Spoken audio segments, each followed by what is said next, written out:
Hi, everybody, and welcome back to Cats Track. Thank you for subscribing, liking, and sharing this with your friends. Today's episode is with my friend Layna Segall. Layna was born in Moose Jaw, a Saskatchewan girl. Layna, Yay! Layna is passionate about piano playing. And in fact, before she joined me on this call today, I was fortunate to actually listen to her performing on her piano. She not knowing that I was listening was awesome. She's a wonderful pianist. She started something called the pandemic piano to amuse or rather annoy her neighbors when the weather turned nicer. It was her way to thank the frontline workers. When others were banging posts, Layna played Bach. She also loves the gym and her wire fox terrier that has caused havoc in her life because he's a puppy in a 3-year-old body. Mhm. Lena said that she is a terrible dog owner and learning on the fly along with the dog. So funny. Friends, you'll find her full bio attached. Layna, thank you so much for joining us today. Oh, thank you, Catherine. And so I'm still so embarrassed that you heard me playing the piano because I'm super shy about it. Wow. Well, I'm glad I was listening, so I was happy. Ed Sheeran. In fact, that's the name of the song, Happier by Ed Sheeran. Oh, that's awesome. Oh, you're very talented. Thank you for sharing. Are you ready for the questions that we I am sent you? so. Excellent. Okay. What has been your greatest challenge in the last few months? Oh, for somebody who, like me, is such an extrovert who's always out in the public eye, like so many of us, that has been the biggest challenge. Not seeing friends, not seeing people like yourself, Catherine, not seeing people I network with, not going to Chamber of Commerce, Better Business Bureau, all those kinds of things that I do for my work and also personally, that by far has been a massive challenge. And then so many people, oh, poor you. Oh, you're an extrovert, you have to stay home. But it is really, really difficult for people. And you do get yourself into a horrible funk. You have to think constantly of what can you do that I'm not going to go get sad with this. So I just decided to do a whole bunch of different things that I haven't done before that I've wanted to do. And so I forced myself, one of them being my crazy dog over there. I truly am the worst dog owner in the world, but I'm getting better. I don't believe it. Yeah, just getting out there and doing things in a safe fashion that's not going to cause somebody angst that I'm maybe back from them and I don't have a mask on because I'm hiking. I'm not going to do that while I'm hiking or walking my dog. So, it's just trying to find a different way to channel that energy that you normally have when you're out chatting with people all the time. Yeah. Yeah, I understand. I think I feel the same. Yeah, so many of us. But Yeah. introverts, they're like, yay, we never have anybody. And the extroverts are like, oh no, I need to see somebody now. That's exactly right. And what about the 3 things that you'd like to share with us today? Oh my goodness. Three things I want to share. That's a hard one. I'm really proud of this crazy dog. I was calling him the jerk. That's not his name. His name is Veni Vidi Vici, short. I came, I conquered. I think I said that right. I probably said it backwards. Julius Caesar. I did not name him. He was almost 3 when I got him. And I was, like everybody, what to do, what to do. I'm walking 14 miles a day. I need something. I need a dog or something. But it was all almost impossible to get one. I just fell into this and I feel really, really blessed. I did get this little guy, even though he is a jerk. But he truly is. He's a puppy, but he was almost 3 when I got him. But he comes from a very sad story. His Mm. original owner, as soon as Vinny was born, he found out he had stage 4 cancer. So he and his mama packed up. They're very well-known breeders in just outside of Calgary. They packed up and went to Italy to try and have some clinical trials. So little Vinny, for the most part of his life, even though he was going to be a cherished, loved doggy by Ryan, his name was left alone. So Oh, he didn't really know about even potty breaks because he lived mm. outside for the most part on a ranch. And so when I got Vinny, I didn't know any of this stuff. He's such a cool guy. He's a little wire fox terrier and he's very cute and handsome, but he was crazy. It's really Oh. crazy. So we've been doing dog training classes. We walk. He could probably walk to Edmonton and back. He'd be good at that. I'm just looking at him down here. He's crashed. He's got his little cool lumberjack coat on because he loves to walk. But I've been trying to do agility training with him and teach him things just to keep him mentally going because he's a busy guy. I know nothing about dogs. I just thought you could a dog on a leash and away you go and you're good. No, I think I've become the dog whisperer, but in the spectrum, I'm just not that. So that's one thing I'd share. With the piano, I used to take piano like all kids in Saskatchewan. There was nothing else. You were in the band, or you. I used to play a French horn, which is such a dorky instrument. The Moose Jaw used to be called the Band City, so everybody in Moose Jaw pretty much was in the band, and that's where I come from. My sister was an absolutely beautiful, beautiful flautist. I have a other sister who's a piano teacher, so I come from a really musical family. I was kind of like, she's not that good. She's the youngest. We'll just stick her. I used to play the organ, the Gregorian Hammond organ. I even played in church at St. Andrews. I was 10 years old. I played at St. Andrews on this absolutely phenomenal pipe organ. It was Wow. extraordinary. Yeah, what a thing to do. I still remember doing that. But I gave up the piano for years and years and years. And then when my kids were young, I decided my kids, I think every kid truly needs to be in some sort of music. You will never, Yeah. never regret that.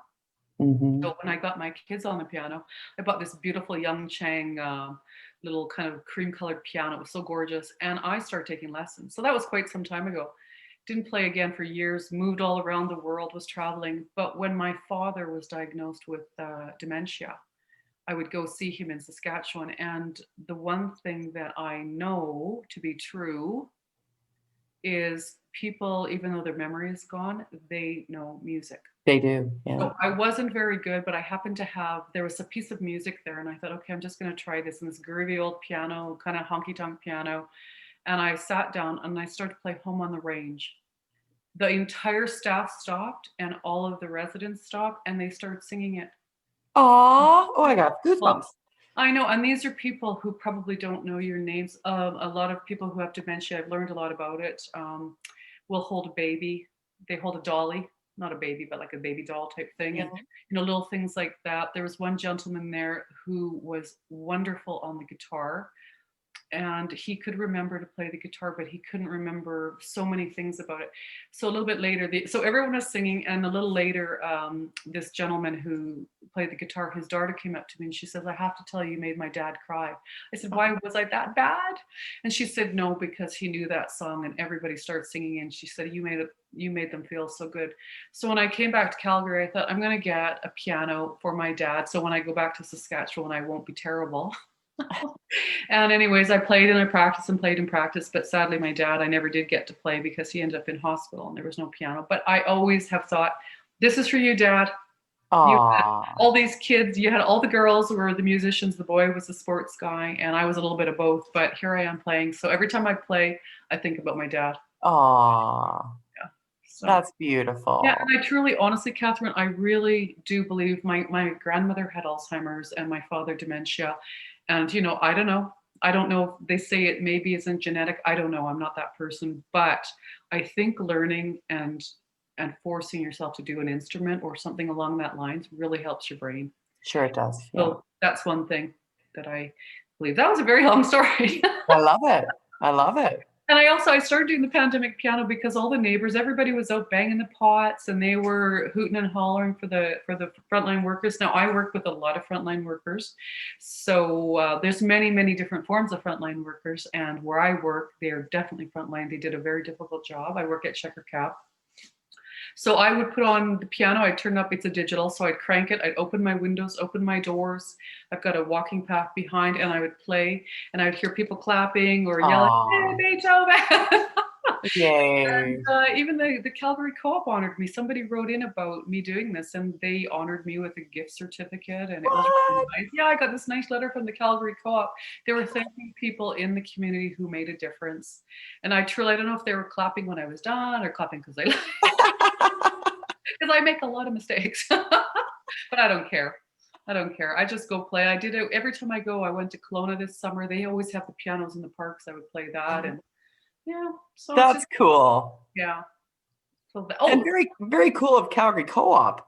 yeah, it was really, really, really nice of them. And in fact, I was so proud. I went in, I was showing everyone, look at my gift certificate, I won this. But I thought that was great because, again, I am absolutely adamant about supporting local. I don't just talk about it, I live it, I do it. Yeah. You can't do it 100%, but I do try.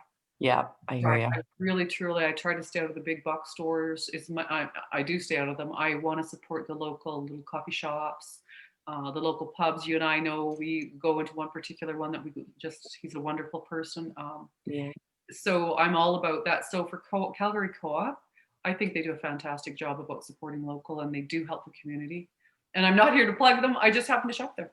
That's Well, all it is. I'll plug them then. I agree with you. And they're always helping the local farmers and buying produce and beef and stuff. So, and I feel that the grocery workers had a really really difficult job. Yeah, for sure. So I appreciate them immensely, and they were changing on the fly every time I'd go, and I go to different co-ops depending where I am in the city, and they were changing on the fly. I'm sure all grocery stores were as well, but they were getting told one day you have to do this, next day you got to do. Yeah, I can't imagine.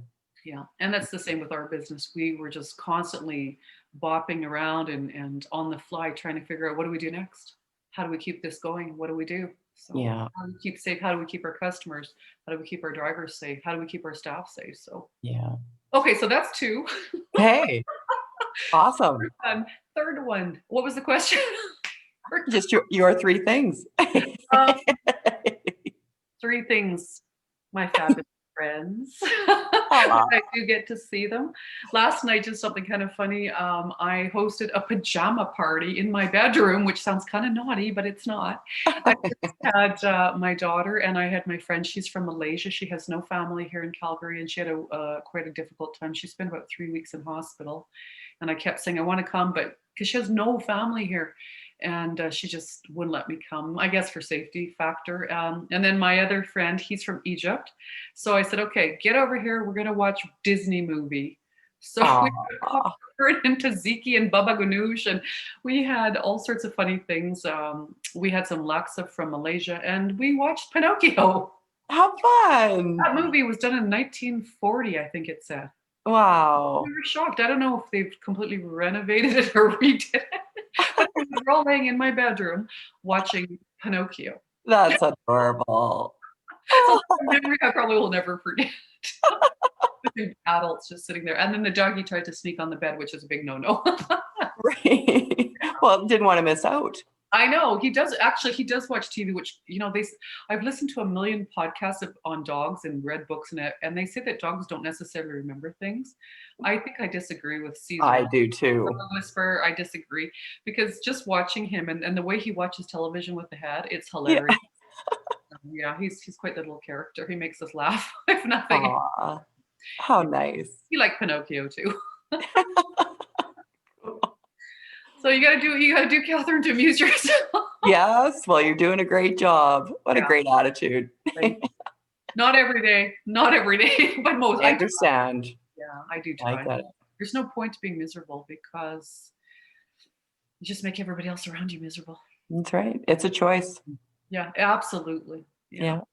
It's one thing I've noticed. People keep saying we're in this together and we're all doing this together, and I disagree with that. Yeah, I Because do too. I see a lot of really, really awful people, and I don't want to even say that, but I see people being mean to each other, people shaming each other, people Yeah, judging each other. Why? You don't know what's going on with that person. You don't know if that person that's just right. lost a loved one. You have Yeah. no idea what's going on, and the people that are whipping out their cameras and videotaping people, we're all doing the best we can. Don't do that. Don't shame somebody. I can't stand Mhm. that. And then Yeah, send it to the media and say, "Oh, look, I saw this lady in this store and she wouldn't wear a mask and look what happened." I can't stand it. yeah, You don't know why that person could not. yeah. Just choose to stay safe on your own. Don't worry about somebody else's world. Yeah, you're not up kissing them. So keep your distance That's and right. wash your hands and That's let people right. pass. Yeah. But to shame somebody, to me, it's just Yes. it's not Canadian to me. Yeah. Nah. And You're so nice.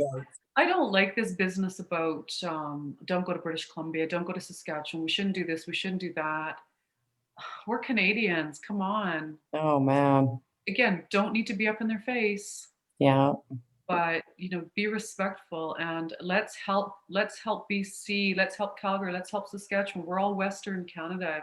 I know we can't really Mhm. get into the East Coast, but we've got so many East Coasters that live here. Let's be proud. Let's help each other. Let's not shame each other. Yeah. Lift each other up. It's just so to me it's just so hurtful. I've lived quite a lot of my time abroad and in different countries, and when I moved back to Canada, I was so proud of that fact that people were kind, and I just find we need to take a step back and remember what we're doing and who we Yeah. need to be helping out. Yeah. And be loving. I agree. Shovel your neighbor's walk. Yeah. Okay, that's my three things. That was really long. I love it. And what about your legacy or good news or anything you want to share in closing? You know, Catherine, I have a really cool story. And it went viral. And I do love this story because we hear these stories every day. Again, I work at Checker and I'm so incredibly proud of our drivers. Some of them worked through this all. They did the best they could. We were the first people to ever put the shields up before we were mandated. We were just trying to do whatever we could to keep people safe, driving people with COVID, doing all sorts of stuff out there. But there was a letter that came to me, and you don't often get a letter in the mailbox, but it came, and so they gave it to me, and I opened it. It was a gentleman out of Vancouver, and he said, "I need to tell a story about what happened to my mom." His mom is 94 years old. She lives here. She got one of those scam CRA phone calls. Someone saying to her, and this is what the man said in the letter.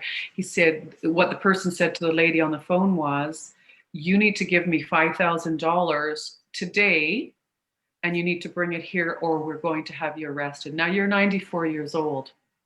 And of course, what you don't know, and people 60, people 40, people 30 Yeah. getting scammed, you don't know. No. There's so much stuff going on. So sure enough, this lady managed to get $5,000. It was in her purse, and she's with one of our taxi drivers, and he's driving her, and he's just chatting with her, and he's like, "Where are you going? This seems kind of like a weird place. What's going on?"